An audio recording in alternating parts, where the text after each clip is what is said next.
ones who got off that roller coaster are still going to die. Unless we can figure out how to stop it.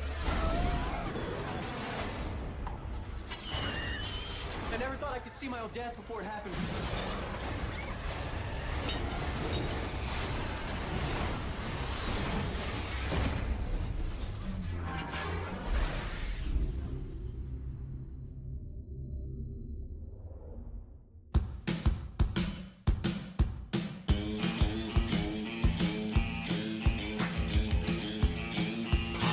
I've waited all year, and finally it's here. For 30 straight days, it's a month-long movie craze. That's right, I'm ready to post a podcast each day.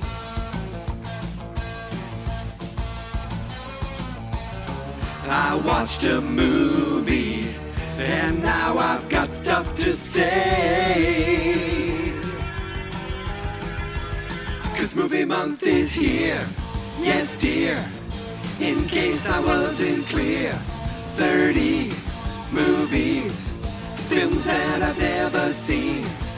Cast, podcast, from first day of month to last.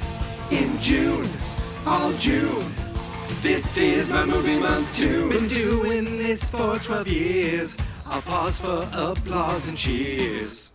Okay, well, maybe not, but please follow all month long.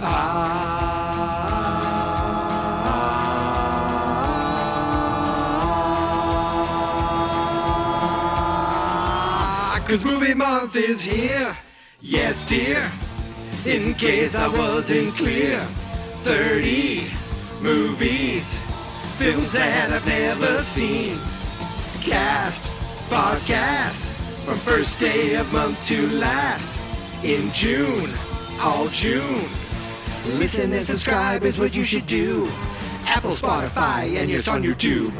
Listen and subscribe, come on, don't be rude. Listen and subscribe all June. Everyone I love is dead.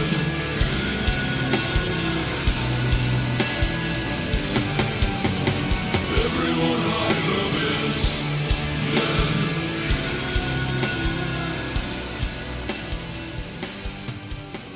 dead. Everyone I love is dead.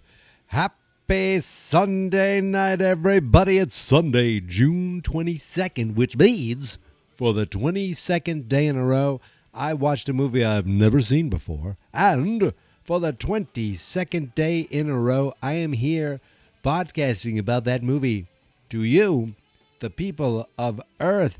And with this movie, I close out the first half of Final Destination movies. There are still 3 more Final Destination movies out there in the franchise. We got, was it just called Final Destination? Or The Final Destination? Then Final Destination 5. Then the 2025 Final Destination Bloodlines. The plan is to watch all 3 of those movies.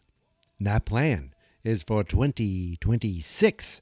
I only have, after today, 8 more movies, and none of them will be Final Destination movies. But with this, I closed out the first 3. I am halfway there. And if it's good enough for Tommy and Gina, it's good enough for me.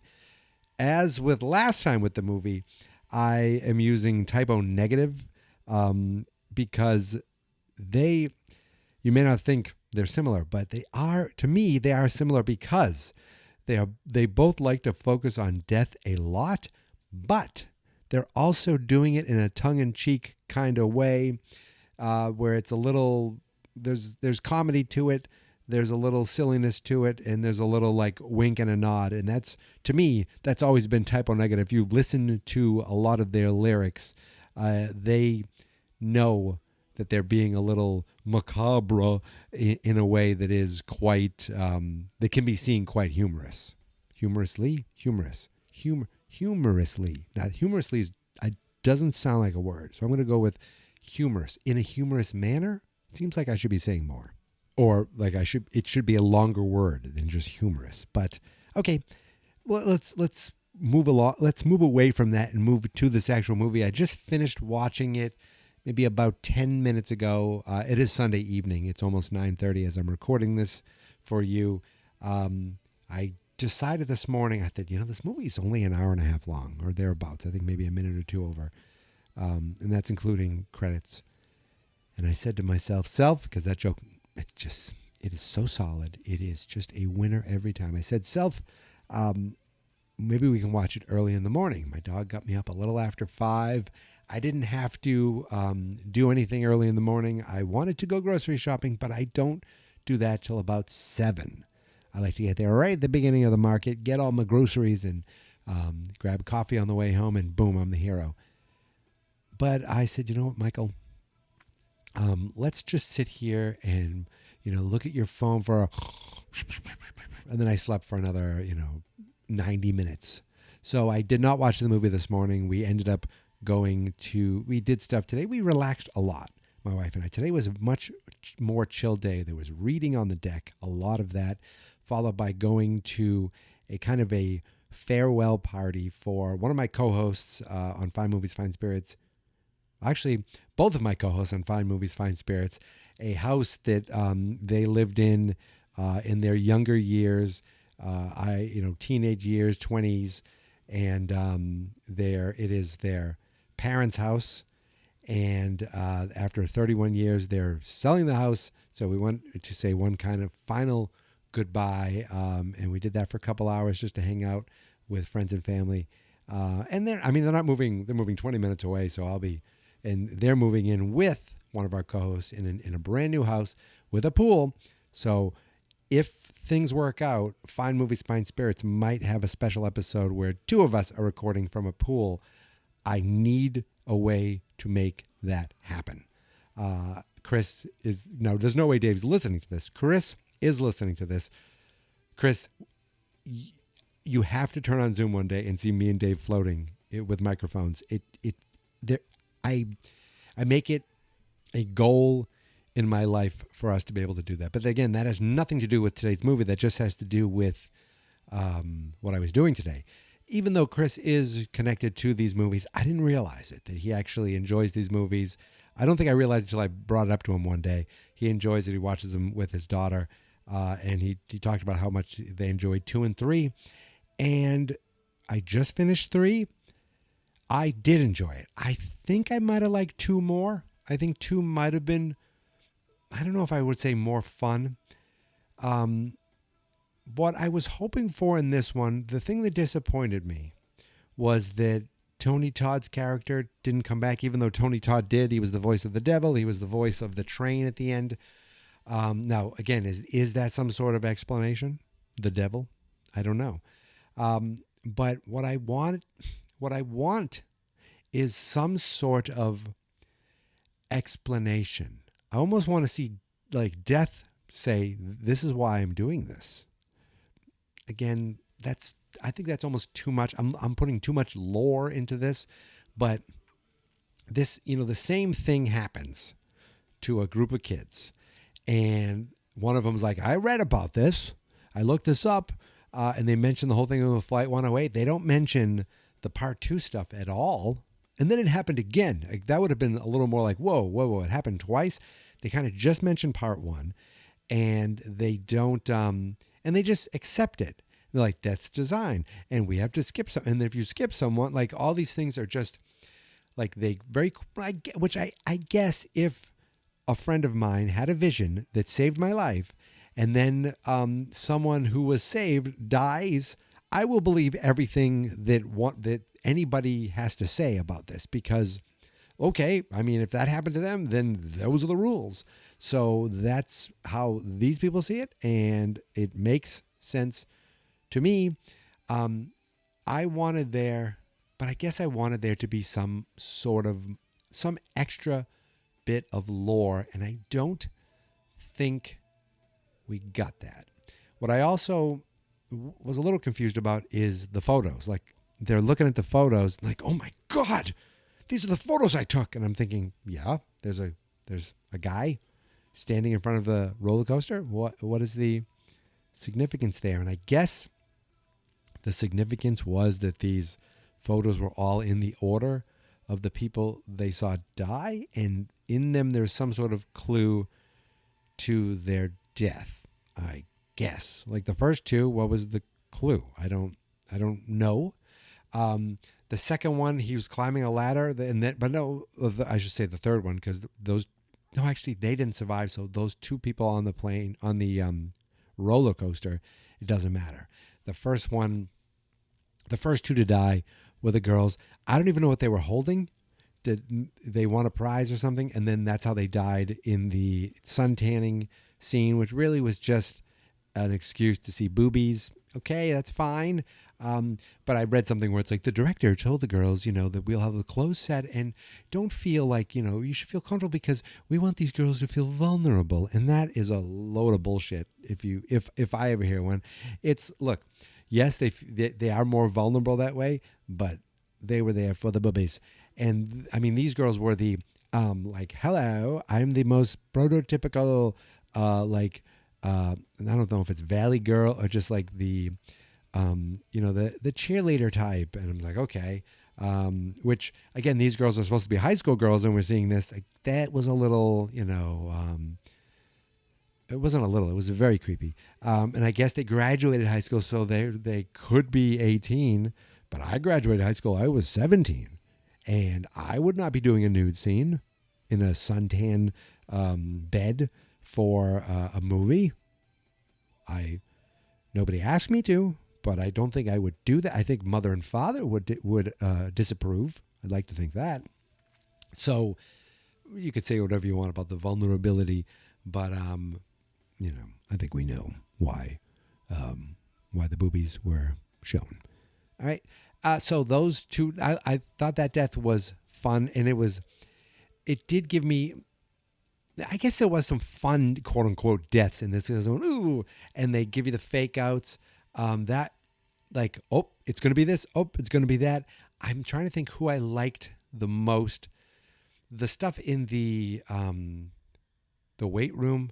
See, these are things that I actually have been nervous about in the past. Like when I was in high school, I think a kid dropped a weight on his thumb and it kind of burst it. And another thing that freaks me out is like I sit out on like a chair that's one of those gravity chairs. So you lean back and then you lock into place. And I always think like, what if it breaks with my fingers in there? And I had a kid in high school who like a folding chair kind of took off just the very tip of his finger. Ooh, and that still irks me. I get chills right now up my butthole. And not that was in this movie at all, but the idea of like the airplane stuff in the first one is, a very real possibility, a very real thing to be frightened of. And the same thing with the car accident. But you don't, usually I don't drive my car every time thinking, oh my God, I hope, I got to be careful. Not that I have to be careful driving, but I have to be careful not to do something and have my, head chopped off or fall off the track. But whenever I'm on a roller coaster, and it's been a long time since I've been on a roller coaster, I'm trying to think, it might be 20 years since I went on a roller coaster, and like a roller coaster in SeaWorld, I think, of all places. And I think unless I went on one in Canopy Lake a couple of years later, I might have. Canopy Lake Park is a park in Salem, New Hampshire that I worked at for one summer.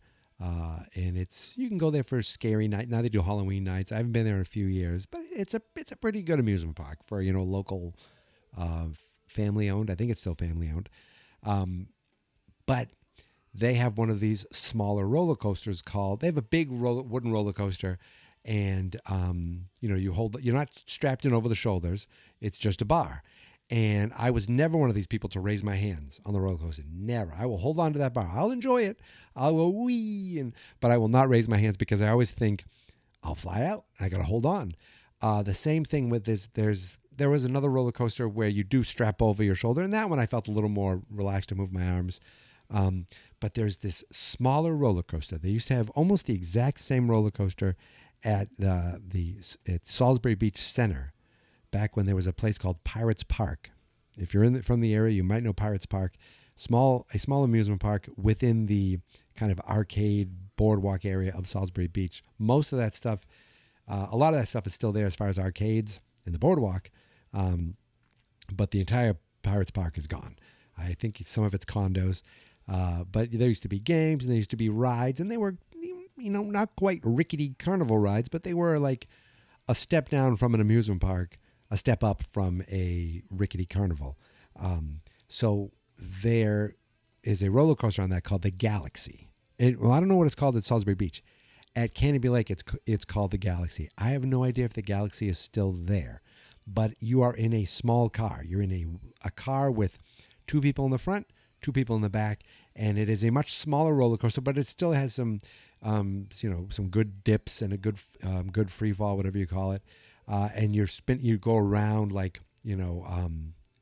you go around and I don't know what to think. You go around the track and you kind of dip through the track, and it is a very much more contained type of roller coaster where, the wooden one, the big wooden one, you go out, you swoop around, you go up these hills, you swing around and come back. But this one is one where you're kind of going up hills, and you feel like you're in the roller coaster where like the track is all around you. And that one always scared the crap out of me. If I raised my hands would get chopped off. I don't think anything would even come close to them in reality. I never heard of any issues safety-wise. There might have been one at Pirates Park, but that also might be an urban legend or something I just made up in my head. But that is a real fear that I had growing up. So for some reason, I knew that this movie opened with a roller coaster scene. And for some reason, in the back of my head, I thought it was that type of roller coaster, a contained one, where these 4 people are in a car and it's just separate cars going around. No, this was a much more traditional roller coaster with the loop-de-loops and the full long train and pulling the shoulder straps over your head. Now, it still led to some real fearful things. Like, you've seen things on the news where rides have mishaps. Someone gets thrown, someone falls, the ride gets stuck and people have to walk down. Those have become, those are like real anxious fears that I've had. But there's very few rides that I avoid. Like, I've gone on roller coasters. I feel like I'm strapped in. I feel pretty safe. After this movie, I don't know. But the only ride that I hate, and I went on once, I think the last time I went on was my 8th grade graduation. We had a trip to Canopy Lake Park, and it's that goddamn pirate ship where it just goes back and forth and back and forth. And I feel like you go so high. And I remember this kid, Jimmy, all the way at the top, all the way sitting in the back. So when you're high, you're at the highest point. And he's raising his hand. I am in the middle, almost holding on to the pole that a pirate would be standing up in the crow's nest. And I am like, please don't shit your pants. Please don't shit your pants. Please, just don't. Just make sure everything's dry when you get off. I mean, I hated it. And it wasn't just for my fear. It's like when I'm watching these kids in front of me not caring, I'm frightened watching them. I have this like nervousness that I get of watching other people on rides going, oh my God, he's going to fall onto me. So seeing this, I was almost kind of not quite covering my eyes because I'm like, look, this is going to happen. You know it's happening. That's the thing I enjoy about these movies. When you watch the first Final Destination, if you've never seen it, if you don't know the trailer, you don't quite know what to expect. You think you're seeing this accident. Oh my God. Like, even when I saw it, I thought, oh my God, we're seeing this accident that they survive, instead of it being a premonition. Now, after the second one, you see the premonition. The third one, you are ready for it. You're like, here it is. Here it comes. And we get it. And it delivers. I mean, people are getting, sawed in half. People are falling. That's frightening. And then the train stops and they almost make it. And it is. And then the girl falls to her death, and all that shit is, and I apologize for all the dirty, dirty language, but it is a very realistic fear of mine. Not like I'm afraid to go on roller coasters, or I have roller coaster phobia or something like that. But all those things, I was like, ooh, those are things that have made me nervous in the past. And but I do like that the same thing happens. This girl has a vision, and all of a sudden, boom, she's like, we gotta get off this roller coaster, and they all get off. But here's the thing that was a little crazy. They're like, only the back, get off. And she's like, I'm freaking out. People in the front are like, let's go. And this guy's like, can you let me out for my girlfriend? And like, sorry, we can't do that. Like, if anybody overheard that, if I was, okay, I freak out. I said my boyfriend wanted to get off and they would not let him. And then they asked that kid, did he want to get off and you want to let him? Yes, sir. And the supervisor didn't let them. He would be sued. That kid would be, I don't think the kid would be sued, but the park would be closed forever. It should be closed forever anyway for the negligence. The fact that, this big football player puts a shoulder strap over him and it loosens up some sort of hydraulic that causes all sort of shenanigans. This one pervy kid drops his kid. He was like years older than them. They made a joke that he graduated years ago, but he still hangs around with high school kids. He drops his camera on the track, and that, I thought, wait a minute, if he survives and he doesn't drop his camera on the track, but that really wasn't the thing that kicked off, like the kind of the first point of tragedy. It really was that the hydraulic liquid that came off the kid's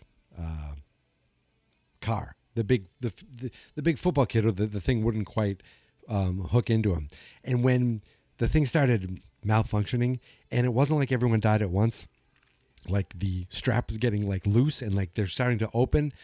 That was very well done and very tense and scared me. Well, it didn't scare me, but it brought up like a very real fear of like, oh my God, this is like a worst case nightmare scenario for someone going on a roller coaster. So some of the kids get off. The two of the kids that like we meet at the beginning die, and because they stayed on the roller coaster. I keep wanting to say train, the roller coaster, but there isn't trains. Look, trains, anything on tracks should be avoided by these kids. So two of them die. We flash forward, I guess sometime later, and the main girl, by the way, played by Mary Elizabeth Winstead, who looks so like young in this. And is this like the first thing she has done? I do not know. I'm going to look it up. She is back in. See, I think the first thing I saw her in was Scott Pilgrim, and oh no, she's been around for many years. Movie wise, TV shows. Is she from Canada too? Sky High. That's the first thing that I haven't seen it. The Ring 2. I haven't seen that either. I haven't seen The Ring 1. Could that be something for the future? Not this year, but the future.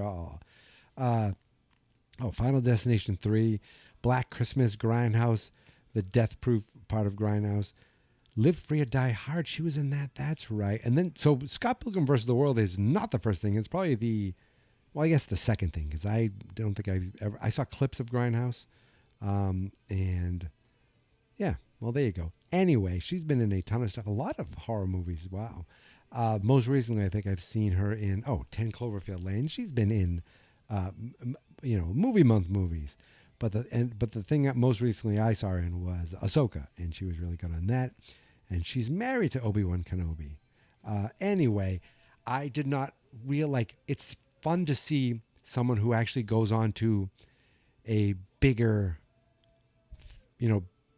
career. And because the first two, we don't have that really yet. I mean, Ali Lara goes on to do Heroes. In the second one, that happened. There was the blue fairy from Once Upon a Time. Recognizable faces, but this was the first one where it's like, wow, that's someone who I wouldn't say is a superstar, but I would say is a very good. She was in the Harley Quinn movie. She was in Fargo. Was that with her future husband? The TV show. A woman who has gone on to bigger things. We'll say that. She definitely has. and I think she's the only one in this movie. It was her, Ryan Merriman, who I recognized, quite honestly. I think he was a leprechaun on some Disney movie. That's what I think I know him from the most. He was also in The Ring too. Interesting. Why does that keeps coming up? And I wonder if that should mean something to me. Here, we shall see. And I'm not planning anything. This just came up and I thought, that is something that might be worth investigating someday. But anyway, he hasn't gone on to I should say, quote unquote, bigger things. He's just, wait a minute, did I click on Ryan Merriman or am I still looking at Mary Elizabeth Winstead? No, he was in The Ring too as well. Here's the other names: Chris Lemche, Alex Johnson, Sam Easton, Jesse Moss, Gina Holden, Texas Battle. I had to look that up. Shaylin Simmons and Yan K. Crystal Lowe, and Amanda Crew. Oh, Amanda Crew. There's another one. It was nice seeing the sisters. Another familiar face. I know her mostly as Monica on Silicon Valley, but she's been in multiple things. She's on TV shows today. So it's nice to see recognizable faces, more recognizable faces from still today. Not, I remember them from being on something 15 years ago as well. No, this is something today. And this movie is still 19 years old. 2006. So the main girl is just like sad. And then the kid who survives, Ryan Merriman, he's not her boyfriend. They got crossed up. So that was a fun little twist where it's not the boyfriend and girlfriend who survived. It's actually the boyfriend of her best friend who died, and her boyfriend died, and they're both coming to grips with it. And there's like, we wouldn't even be friends if it wasn't for these people. She was kind of cold to him. He was saying, I was going to ask my girlfriend to marry me. Meanwhile, we know that the girlfriend was like, I'm going to dump him, because he was kind of a douchebag. He was doing douchey things with taking photos, using a camera to upskirt a girl. So that was a little, not a little, that was very pervy. But maybe he learns from that, or he has a character improvement. What do they call that? A redeeming sort of thing. I guess he's there to help her, and he's not a jerk to her the rest of the movie. He does that one stupid thing, and then he's fairly, good guy. You're rooting for him the rest of the way. He's the one who said, I looked this kind of stuff up, that someone had a vision before, which I guess, of course you would. And that's where he tells her, quote unquote, these are things that happen. Then we get the suntan lotion, the two the two tanning bed deaths, followed by a death that almost happens to them in a drive-through. They jump out in time, and someone gets impaled at the beginning. And who is that?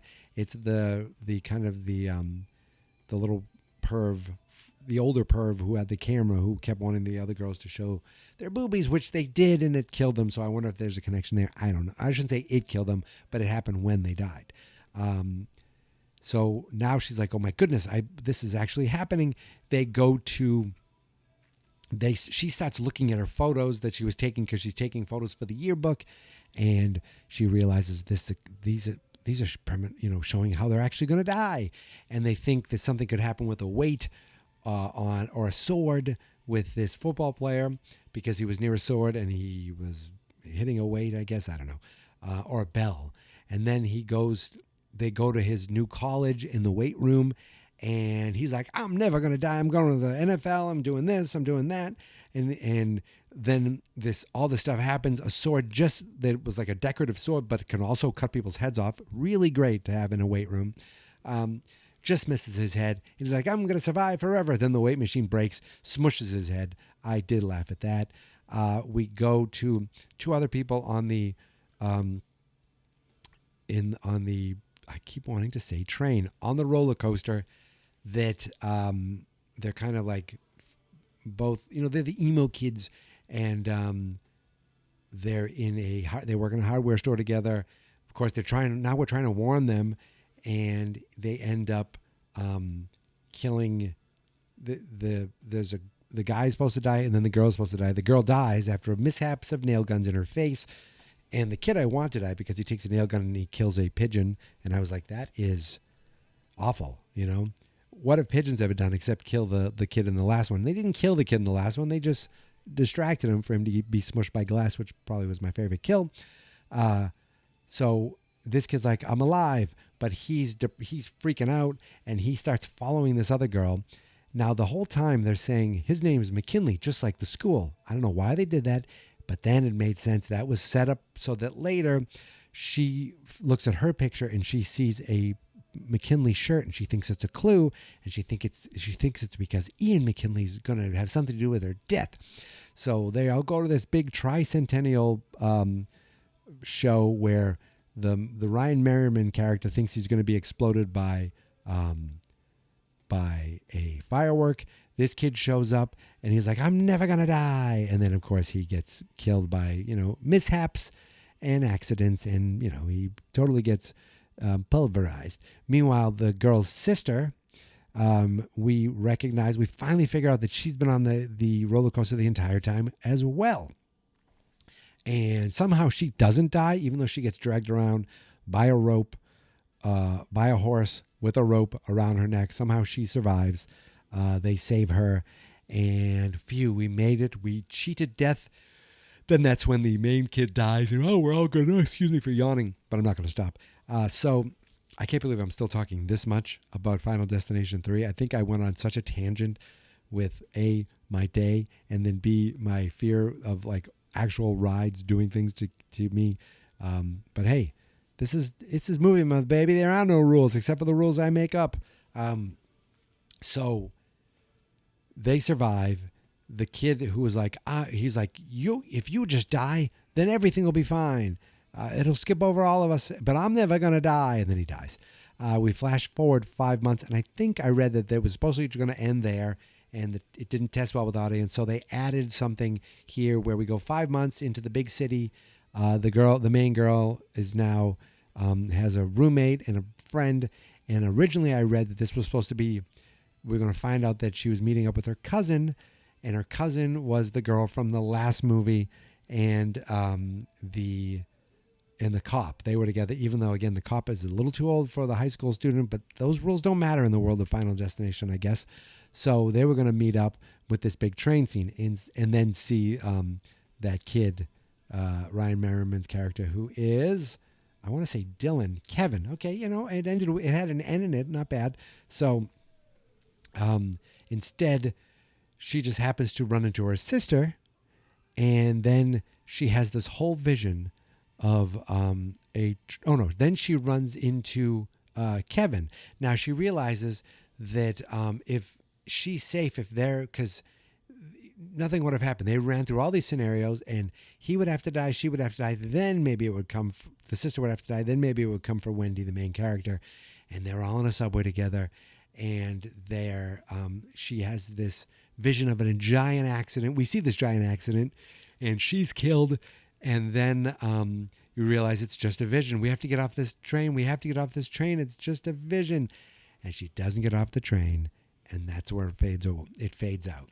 So no explanation from Tony Todd. Nothing else with the lore really that I can think of. No, I think it was the whole thing where we just someone needs to survive to skip a death, and that kind of throws things off, or at least it allows that person to survive. But we don't get, nothing brings us further. And I guess I'm asking too much for what these movies are, which, I read something where John Waters said these are just exploitation films of, horrific, violent exploitation films, because the deaths are violent, but they're comedic. They're like cartoon violence. I mean, they're not, it's violent, like it is gross, but it is over the top gross. It's gross for gross sake. And there's another movie that's supposed to be very gross. There's 3 of them, and it's another one that I wanted to watch, and I planned on watching this year, and I did not watch, and I'm not watching this year. They're not on the list. In fact, my list I said was done, but now there's one day where it's an either or. Everything else is pretty much locked in for the remainder of the month, or unless the ability to watch them changes. As far as I know, everything is locked in, but there's one day where it's one horror movie or another horror movie. So I still have a few horror movies left, but this is the last Final Destination this year. I think I covered everything that I want to cover. And I think I'm going to go maybe watch the end of the NBA Finals and then go to bed. But that's it. I think I've spent too much time on Final Destination 3. Good. Again, better than the first one. They found their formula. I think I like the second one better than this. But so I'd go 2-3-1 right now. And we'll see. We'll see next year. Same death time, same death channel. But until then, you can find me on all the socials at Geek Mentality, except that darn TikTok, which is Geek Mentality Mike. The Facebook page is Fans.Experts. The YouTube channel is Fans.Experts. That's because the website is fansnotexperts.com. That's it. I'm done. I will see you tomorrow, my friends. But until then, thank you for listening. Thank you for subscribing. Happy Sunday. And here is my theme song. This is my podcast, I made it. Geek Mentality's what I named it. And I think you should listen and subscribe. Cause I'm kinda funny and awesome. I think that I'm worth your time. And I'm kinda handsome. My mom says, please listen and please subscribe. At least listen to this episode. Fans Not Experts.